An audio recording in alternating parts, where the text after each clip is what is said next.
Bem, vamos ao que o Senhor tem para as nossas vidas nessa manhã. O pastor Josué viaja e a gente tem que estar aqui, né? Eu louvo ao Senhor pela oportunidade de poder falar alguma coisa para vocês hoje, nessa manhã. Alguém já ouviu falar, ouviu na internet, que nessa semana apareceu um relógio do final dos tempos? Alguém viu? Tá, quem não viu, pode entrar na CNN e tem lá. Mas eu queria falar um pouquinho sobre isso. Eu quero até que eles coloquem ali no telão. Eu achei que eu pudesse até colocar o trecho mais forte que eles estavam falando, mas o YouTube não permite, né? Esse relógio, chamado também de relógio do Apocalipse, é um dispositivo simbólico, claro, que utiliza a analogia onde a humanidade está a alguns minutos da meia-noite. E essa meia-noite, no caso, representa a destruição da Terra por uma arma nuclear. A primeira representação desse relógio foi produzida em 1947.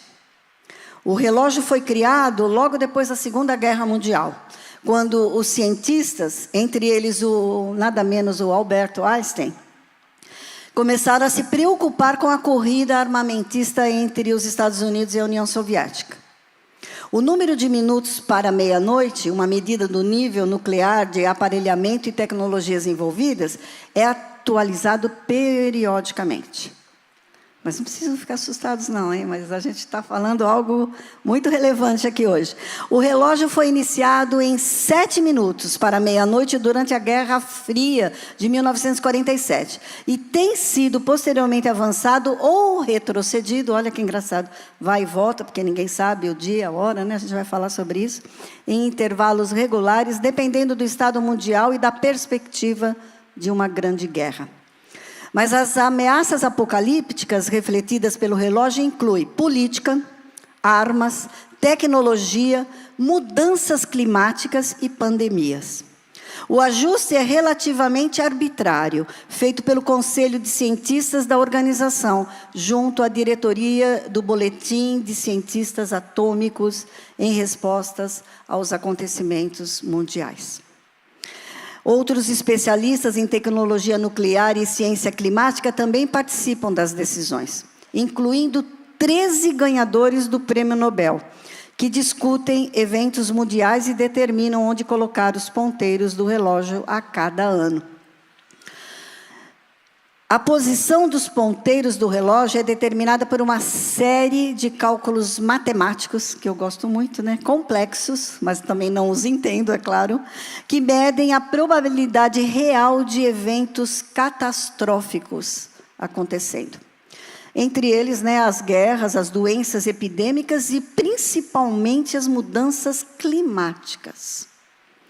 Quando a contagem começou, o relógio estava a 7 minutos da meia-noite. Em meio a tensões nucleares. Com o fim da Guerra Fria, voltou a 17. Mas durou pouco tempo, voltou a 2 minutos com as ameaças da Coreia do Norte.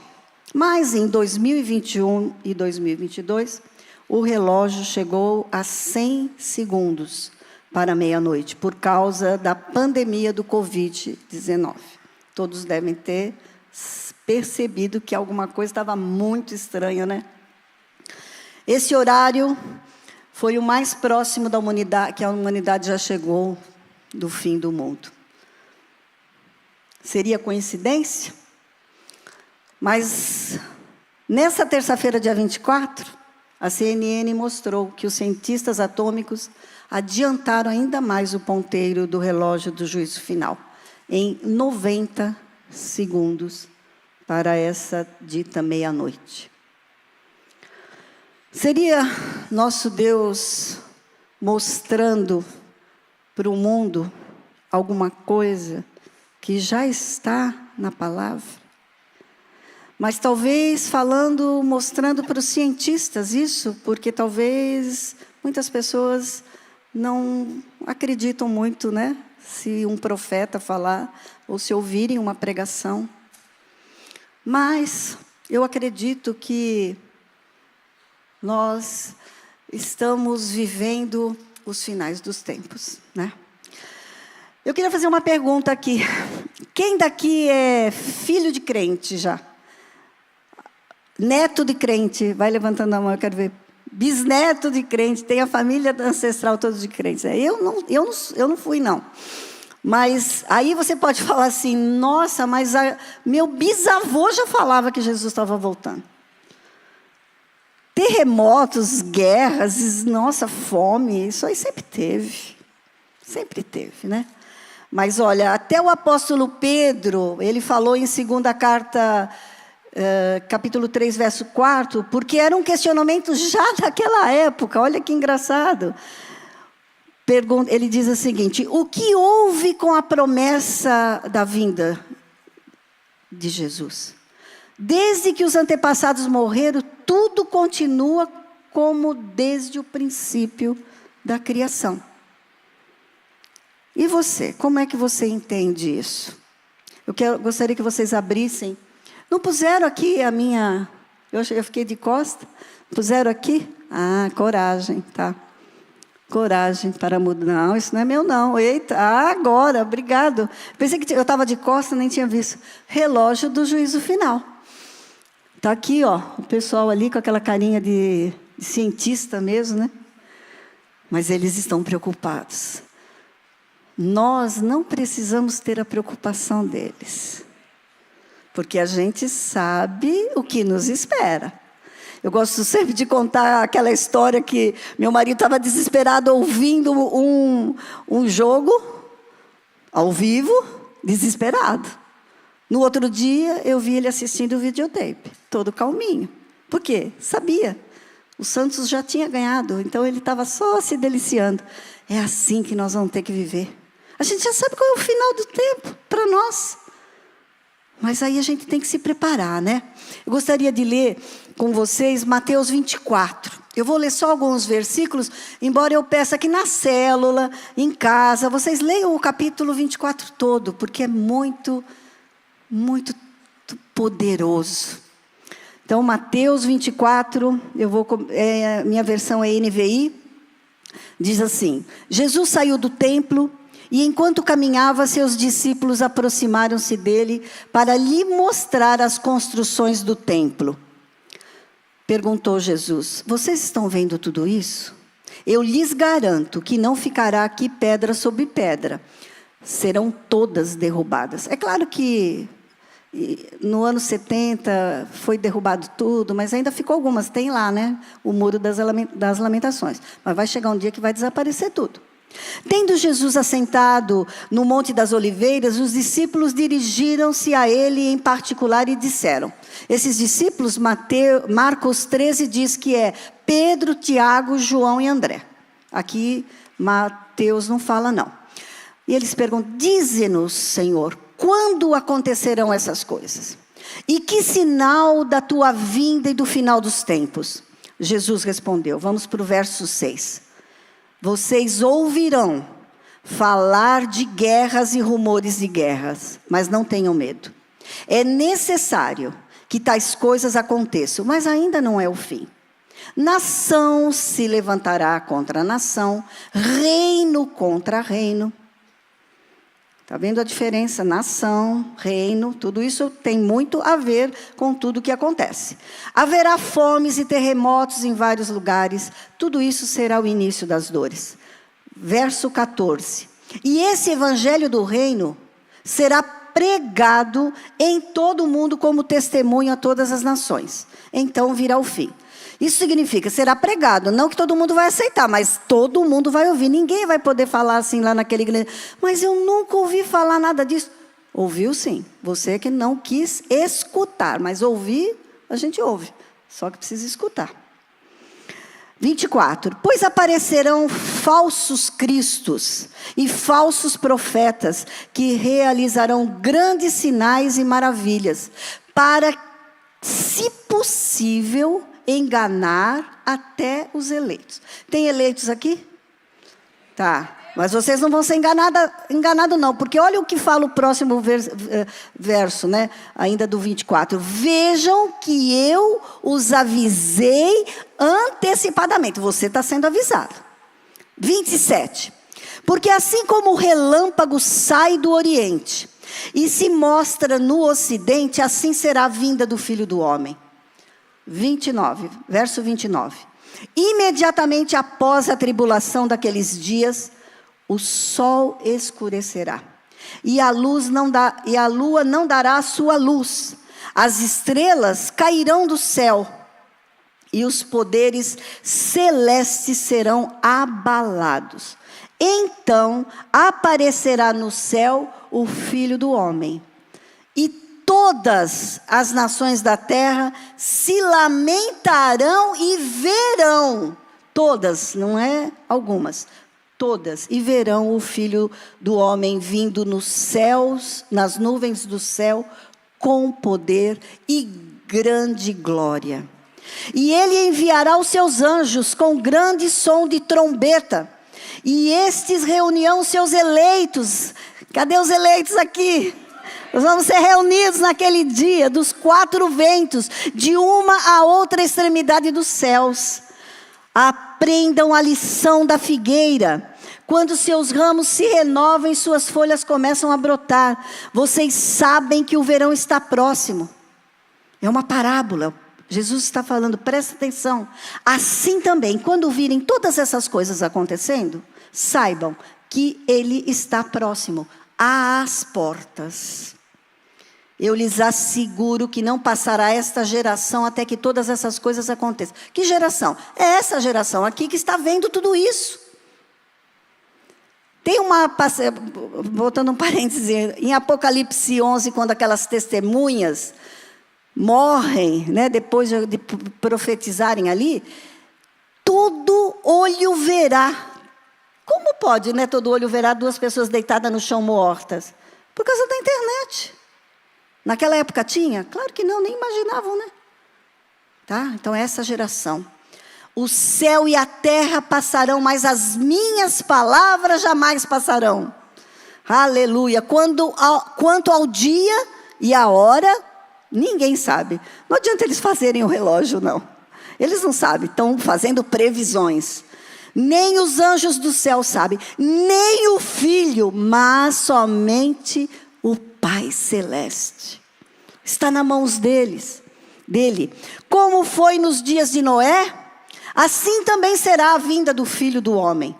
Pois nos dias anteriores ao dilúvio, o povo vivia comendo, bebendo, que não é natural, que todo mundo coma, beba, casando-se, dando em casamento, só que estavam desapercebidos, né? Até o dia em que Noé entrou na arca, e eles nada perceberam, até que veio o dilúvio e os levou a todos. Assim acontecerá na vinda do Filho do Homem. Portanto, vigiem, porque vocês não sabem em que dia virá o seu Senhor. Essa passagem de Mateus 24, Marcos 13 e Lucas 21 também fala poderosamente. Vocês sabem, ou se não sabem vão ficar sabendo agora, a segunda vinda de Jesus é o ápice de todas as doutrinas cristãs.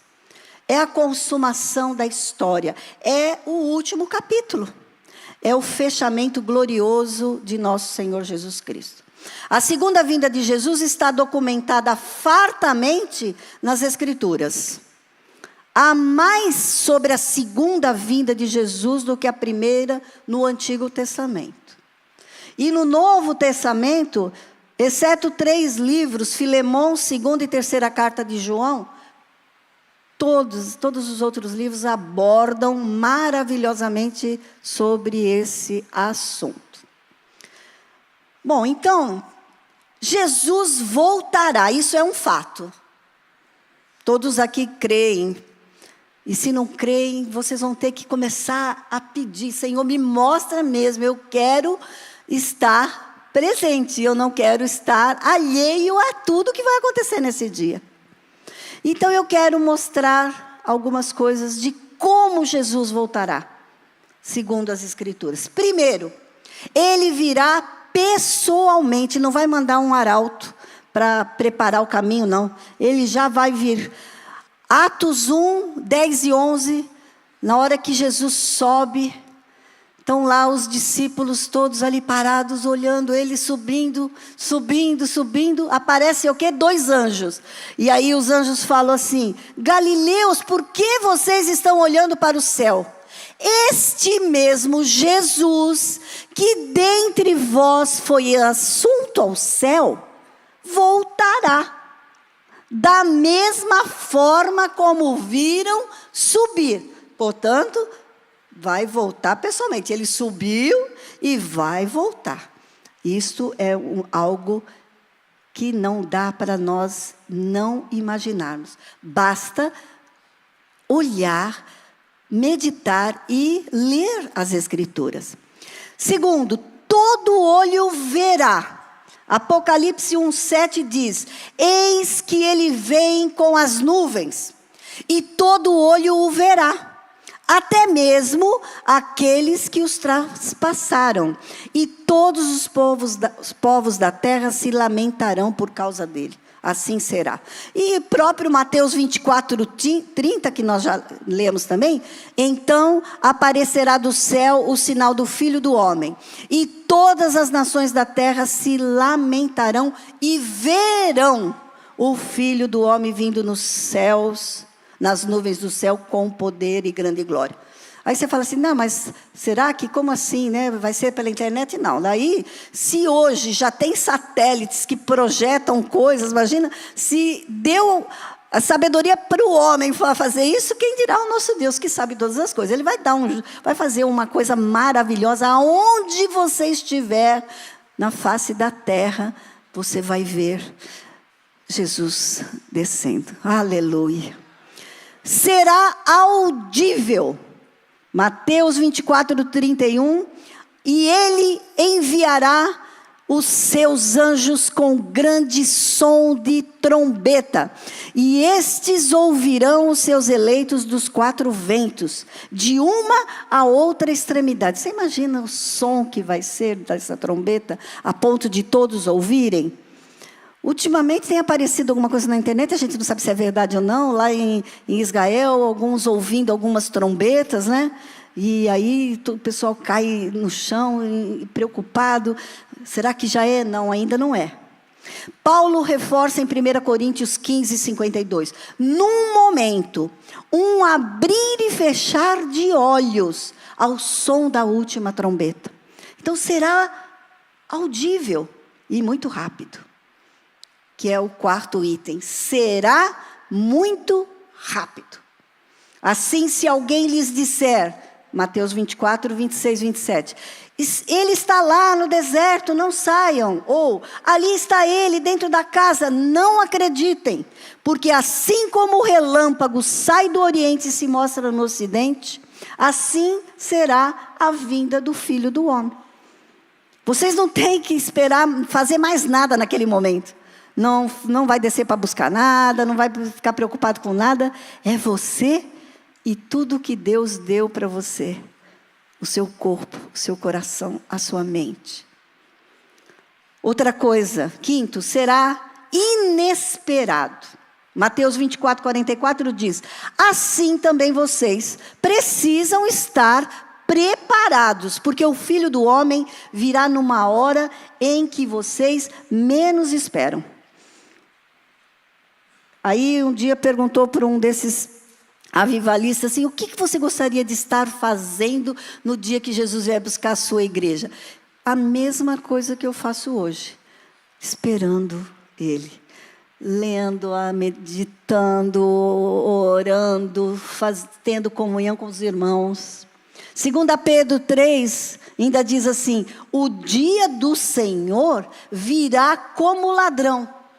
Que ladrão que avisa que vai roubar? Não, né? A gente precisa estar atento, trancar as portas, ficar vigiando, é isso aí. É assim, temos que estar preparados. 6º, será para todos. Não vai vir só para quem conhece. Lucas 21:35 diz: porque Jesus virá sobre todos os que vivem na face de toda a terra. Jesus virá para todos. Quem é ateu, quem não é ateu, quem acha que existe Deus, quem acha que não existe Deus, quem acha que Jesus já veio, quem está esperando ainda Jesus voltar, nessa hora vai ver. Voltou, é Ele mesmo. 7, sua vinda será gloriosa. Gloriosa. Ele não vai estar daquele jeito transfigurado na cruz, não. Ele vai ser maravilhoso. De novo, 24:30. Então aparecerá no céu o sinal do Filho do Homem, e todas as nações da terra se lamentarão e verão o Filho do Homem vindo nas nuvens do céu com poder e grande glória. Esta são as 7 coisas que eu gostaria de falar para vocês. Mas aí agora você fala, mas e aí? Hebreus 10:37 diz: aquele que há de vir virá, e não tardará. Então, sabendo de tudo isso, por que será que tem tanta gente que tem medo de falar sobre isso? Não gosta de ler Apocalipse, porque acha que Apocalipse é muito difícil, é muito estranho. Mas lá no começo diz que quem lê terá todas as bênçãos. Quem lê e meditar, né? Eu nem pus essa passagem aqui, mas veio aqui agora. Tudo que você faz para Deus e faz o que está dizendo aqui na palavra, feliz aquele que lê as palavras dessa profecia, e felizes aqueles que ouvem e guardam o que nela está escrito, porque o tempo está próximo. Então, como nós devemos esperar o Senhor? Eu vou dar algumas dicas. A primeira delas é que nós temos que almejar a sua vinda por causa das promessas. Deus é um Deus de promessas. Deus é um Deus que nos dá infinitamente mais do que nós possamos pedir ou pensar. 2 Pedro diz assim: vivam de maneira santa e piedosa, esperando o dia de Deus e apressando sua vinda. E ainda no 3:13 diz assim: todavia, de acordo com a sua promessa, esperamos novos céus e nova terra, onde habita a justiça. Aleluia. Lá vai ter justiça. Quando aqui não há justiça em nada, lá haverá novos céus, nova terra. Deus será a nossa luz. Não vai ter dia, nem noite, nem frio, nem medo, nem rancor, nem choro. Aleluia. Lucas 21:28 diz assim: quando começar a acontecer essas coisas, levantem-se e ergam a cabeça, porque está próximo a redenção de vocês. Levante-se e olhe para cima, ergam a cabeça. Ninguém vai ficar olhando para o chão, não. Ninguém vai ficar desesperado vendo as coisas acontecerem, não. Porque Deus estará com você, cuidando de cada detalhe da sua vida. Os discípulos perguntaram para Jesus quando seria o tempo. Então não fique ansioso, pergunte para Deus. Deus me mostra, me ensina, me fortalece. Porque Lucas 21:34 diz assim: tenham cuidado para que seus corações não fiquem carregados de libertinagem, de bebedeira, de ansiedades da vida. Aquele dia vem sobre vocês inesperadamente. Busquem as coisas do céu, porque as coisas da terra vão passar. Coloque tesouros no céu, porque aqui na terra não adianta a gente guardar nada. Você tem que vigiar, que foi o final que nós lemos. Vigiar quem? Vigiar a vida alheia? Não, a sua mesmo. Vigia, acorde dando glória a Deus, acorde falando com o Espírito Santo. Bom dia, Espírito Santo. Acorde lendo as palavras de tudo que está aqui, porque esse é o manual do ser humano. Esse manual transforma vidas, transforma casamentos, transforma tudo aquilo que não está de acordo com Deus. Tantas coisas daria para se falar sobre isso, mas eu quero deixar o último versículo de Apocalipse 22, 12 e 13, que diz, o próprio Jesus dizendo: eis que venho em breve, a minha recompensa está comigo, e eu retribuirei a cada um de acordo com o que fez. Eu sou o Alfa e o Ômega, o princípio e o fim, o primeiro e o último. Deus está preparando uma noiva, sem ruga, sem mácula. Ele está falando aos quatro ventos, em todos os lugares. Você precisa estar com os seus ouvidos atentos. Em Apocalipse, para 7 igrejas, ele diz: quem tem ouvido, ouça.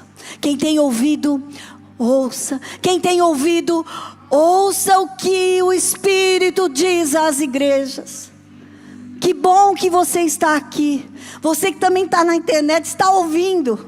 E que essa palavra possa penetrar no seu coração. Que Deus possa falar poderosamente.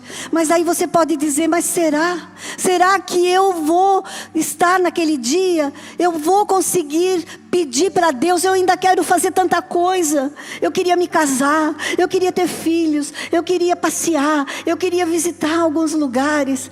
Não, lá no céu vai ter muito mais coisa. Lá no céu vai ter lugares maravilhosos.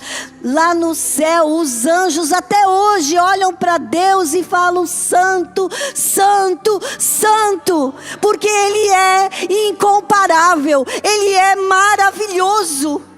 Nós não vamos nos cansar de olhar as maravilhas e aprender de Deus. Nós devemos estar sempre querendo conhecer ao Deus que pode todas as coisas, ao Deus que está querendo a única coisa que ainda não é dele, porque tudo é dele. Mas sabe o que não é dele ainda? O seu coração. O seu coração. Ele quer o seu coração totalmente entregue a Ele. Se você às vezes já fez essa oração para Deus entregando, mas às vezes sabe aquela coisa assim, você entrega, mas de vez em quando pega de volta. Você entrega, mas de vez em quando você pega de volta. Hoje é o dia para você falar assim: Deus, eu quero estar naquele grande dia, vendo o Senhor descer com poder e glória, buscar a sua noiva, ao som da trombeta.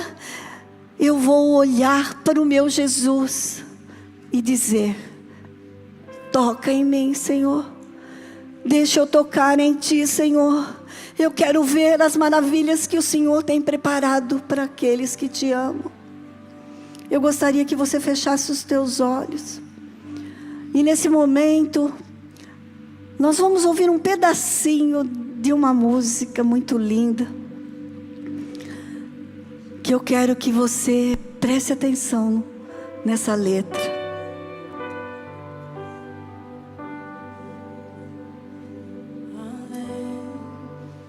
Do rio ao azul, as ruas são de ouro e de cristais. Ali tudo é vida, ali tudo é paz, morte e choro, nunca mais. Tristeza e dor, nunca mais. Verei o grande rio da vida. Oh, aleluia! Glorifica o Senhor! Um cristal. Verei a face do meu mestre querido. Não haverá mais noite ali. Não haverá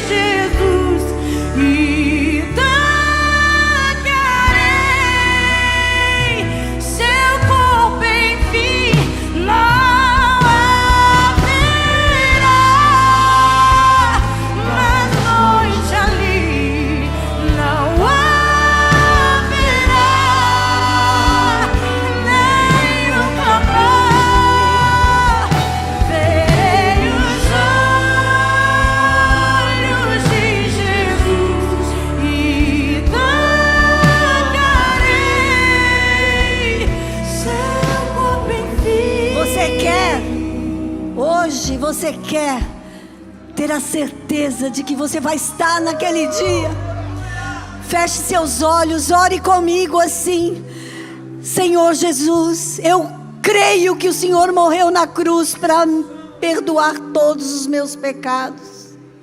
Por isso, nesse dia, eu quero entregar a minha vida completamente a Ti. Tira de mim todo o mal que me comanda, todos os meus pensamentos que se interferem, para que eu possa buscar a Tua palavra, meditar nos Teus planos aqui para mim. Eu entrego o meu coração, tudo aquilo que o Senhor tem me dado, nas Tuas mãos. Eu oro agora no nome de Jesus fazendo isso.